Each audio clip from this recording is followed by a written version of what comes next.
हे शिवसेनेचे मानायच्या लायकीचे नाही. हे गद्दार लोक आहे. हे गद्दार लोक आहे.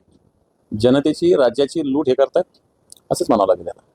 पण एकाच पक्षाचे कसे आता ते काय पक्ष आहे का तो? कोणी टार्गेट करते तो एक गट आहे. तो एक असे धंदे करण्याची ती एक टोळी आहे. त्याला पक्ष कसं म्हणता येईल त्याला? टोळी ते ए पासून सुरू करा झेड पर्यंत टोळी अशा पद्धतीनं व्यावसायिक धंदे करणाऱ्यांची.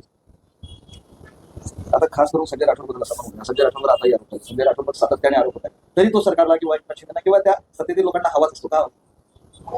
मला माहिती नाही, पण त्या संजय राठोड यांच्या खात्याचे 903 कामं तब्बल रद्द केले. मी एखादा माणूस असताना तर ज्याला पळीभर पाण्यात डुबून मारायला तर त्यांनी डुबून मारायला पाहिजे होतं की स्वतःच्या खात्याची स्वतःच मंजूर केलेले कामं मुख्यमंत्री रद्द करतात यांनी मंत्रिमंडळात तोंड दाखवलं नाही पाहिजे. एक तोंडातून शब्द निघाला त्यांच्याकडे दबलेले ते. राज्य सरकारने इथेनॉल बनवण्यास सुरुवात केली, त्याची परवानगी पण दिली. तर आता स्थानिक पातळीवर म्हणजे देशातच त्यातून मद्य विक्री देखील मद्य निर्मिती सुद्धा होणार आहे. तर इथेनॉलला इंधनाला सुद्धा चालना मिळेल. शेतकऱ्याच्या मालालाही भाव मिळेल असा दावा केला जातो. कोणी केला दावा? सरकारने परवानगी दिली. असं कुठं होणार आहे का? असं कुठं होत असतं का? सरकार काही दावा करते, या दावा खोटा आहे. आता अतिरिक्त धान्याचा जर वापर कुठे झाला अतिरिक्त धान्य? अतिरिक्त धान्य कुठं आहे? अतिरिक्त धान्य काय असं निर्माण करण्यासाठी थोडी वापरलं जातं. इथेनॉल निर्मितीसाठी अतिरिक्त धान्य थोडी वापरता येईल. अतिरिक्त धान्य हे जनतेसाठीच वापरलं पाहिजे. हा काही दुसरं काही असं ते वापरलं मी समजू शकतो.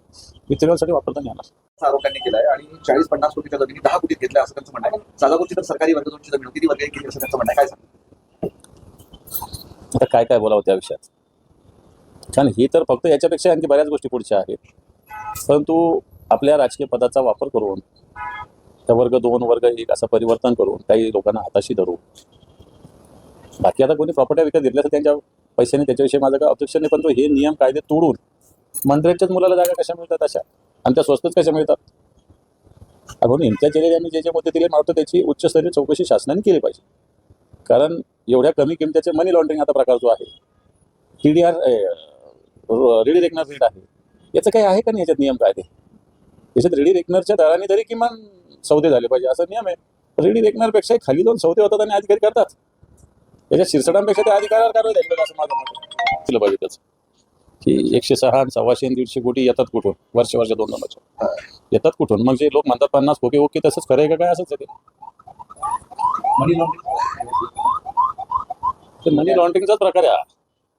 शिरसाट गाडी वापरतात ती कोणाच्या नावावर एवढंच विचारा तुम्ही बस. शिरसाट एवढे पैसे घेऊ शकतात तर स्वतःची गाडी काय घेऊ शकत नाही हा माझा प्रश्न आहे.